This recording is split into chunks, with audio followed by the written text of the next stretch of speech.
Hey guys, thank you for clicking this video. বন্ধুরা আজকে আমরা একটি নতুন সেন্টেন্স ফর্মুলা শিখতে চলেছি। হ্যাঁ বন্ধুরা, কিভাবে আমরা এই রকম সেন্টেন্সেস আমাদের ইংলিশ স্পিকিং এ ইউজ করতে পারি। যে নাস্তা করে যাবে, আমার সাথে দেখা করে যাবে, আমাকে চিন্তা ভাবনা করে বলবে, দুধ খেয়ে ঘুমাও, আমার জন্য কিছু নিয়ে আসো, গোসল করে খানা খাবে, মিষ্টি অবশ্যই খেয়ে যাবে।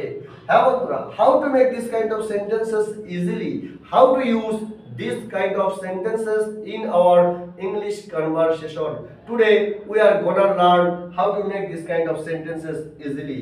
হ্যাঁ বন্ধুরা, according this structure আমরা কিভাবে এই রকম সেন্টেন্সেস আমাদের ইংলিশ স্পিকিং এ ইউজ করতে পারি তা আজকে আমরা শিখতে চলেছি। স্ট্রাকচারটি হলো সাবজেক্ট প্লাস ভার্বের first form plus after plus verb ing from plus object. According this structure আমরা ইজিলি এই রকম সেন্টেন্সেস বানাতে পারবো। সো চলুন আর দেরি কেন, আমরা ওয়ান বাই ওয়ান সেন্টেন্সের মাধ্যমে স্ট্রাকচারটি ক্লিয়ার করে নিই। দেখুন, আমরা এই সেন্টেন্সগুলি এইভাবে বানাবো। যেমন নাস্তা করে যাবে, আমার সাথে দেখা করে যাবে, আমাকে চিন্তা ভাবনা করে বলবে। এই যে চিন্তা ভাবনা করে, দেখা করে, নাস্তা করে, এই যে নাস্তা করা, দেখা করা, চিন্তা ভাবনা করা, এই ভাবগুলি আমরা আফটার পরে ভার্বের আইএনজি ফর্ম দিয়ে ইউজ করব। এবং শেষে যে যাবে, যাবে, বলবে, এগুলি আমরা ভার্বের ফার্স্ট ফর্ম দিয়ে সেন্টেন্সের প্রথমে ইউজ করব। চলুন আমরা কিভাবে অ্যাকর্ডিং দি স্ট্রাকচার সেন্টেন্সগুলি বানাতে পারি দেখে নিই।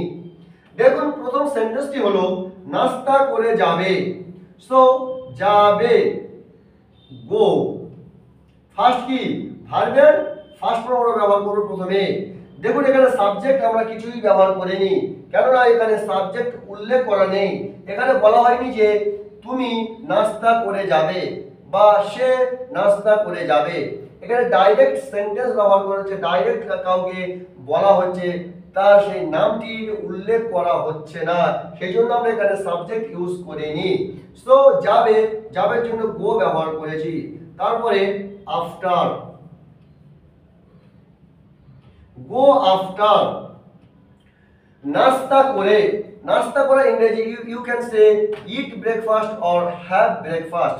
সো চলুন হ্যাভ। সো আমরা আফটারের পরে সর্বদা ভার্বের আইএনজি ফর্ম ব্যবহার করব। So have means having, having. Go after having, করে যাবে বা খেয়ে যাবে, কি করে, নাস্তা করে, ব্রেকফাস্ট।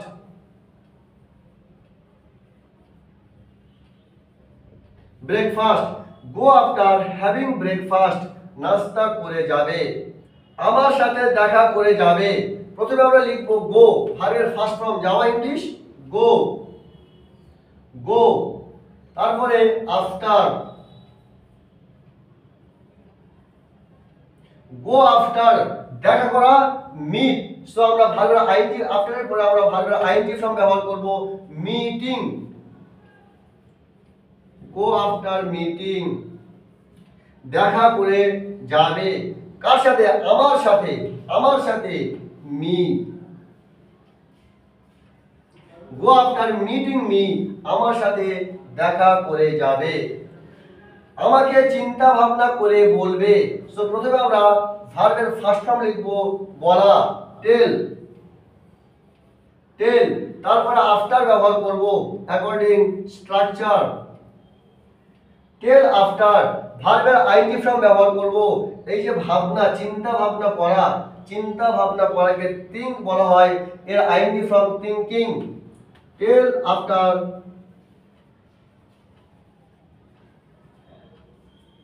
টেল আফটার থিঙ্কিং মি, আমাকে, মি। টেল আফটার থিঙ্কিং মি, আমাকে চিন্তা ভাবনা করে বলবে। মিন্স আমরা বুঝতে পারছি যে যখন এই রকম সেন্টেন্স বানাবো সর্বপ্রথমে আমরা ভার্বের ফার্স্ট ফর্ম ব্যবহার করব, তারপরে আফটার ব্যবহার করব, এই যে নাস্তা করে, দেখা করে, এই শব্দগুলি, এই ভার্বগুলি আমরা আফটারের পরে আইএনজি ফর্ম দিয়ে ব্যবহার করব এবং এইরকম সেন্টেন্স ইজিলি বানাতে পারবো। চলুন আরো কিছু সেন্টেন্সের মাধ্যমে এটি আরো ক্লিয়ার করার চেষ্টা করি। দুধ খেয়ে ঘুমাও, দুধ খেয়ে ঘুমাও। সো আমরা প্রথমে ভার্বের ফার্স্ট ফর্ম ব্যবহার করব। যেহেতু এখানে সাবজেক্ট উল্লেখ করা হয়নি, মেনশন করা হয়নি, সো আমরা প্রথমে সাবজেক্টকে বাদ দিয়ে ভার্বের ফার্স্ট ফর্ম ব্যবহার করব, ঘুমাও, slip,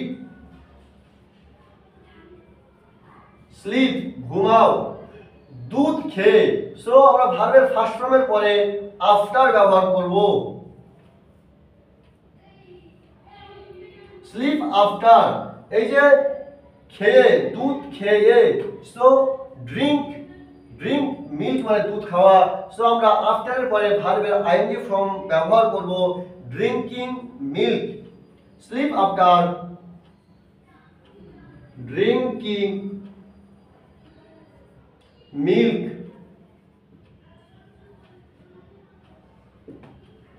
slip after drinking milk, দুধ খেয়ে ঘুমাও। গোসল করে খানা খাবে, গোসল করে খানা খাবে। এই যে গোসল করে, এটি আমরা আফটারের পরে ব্যবহার করব।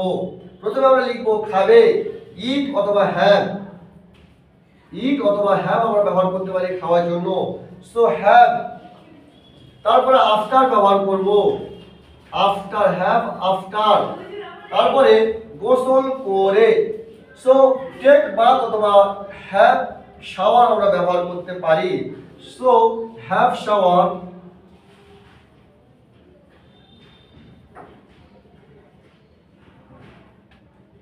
Have after have shower. Food, খানা means food, have after have shower food. গোসল করে খানা খাবে, খাওয়া ইংলিশ হ্যাভ, এবং সরি এখানে হ্যাভিং হবে, এখানে আফটারের পরে ভার্বের আইএনজি ফর্ম ব্যবহার করা হবে, হ্যাভিং, হ্যাভ হবে না হ্যাভিং হবে, so have after having shower food.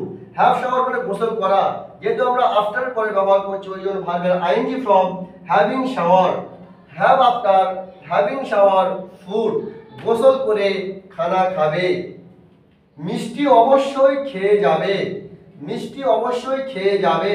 So প্রথমে আমরা লিখব যাবে, সো ভার্বের ফার্স্ট ফর্ম গো, গো, মিষ্টি অবশ্যই খেয়ে, সো ভার্বের ফার্স্ট ফর্মের পরে আমরা লিখব after,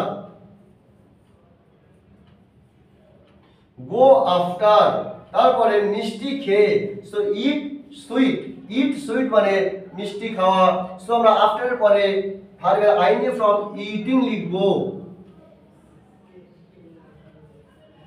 go after eating sweets,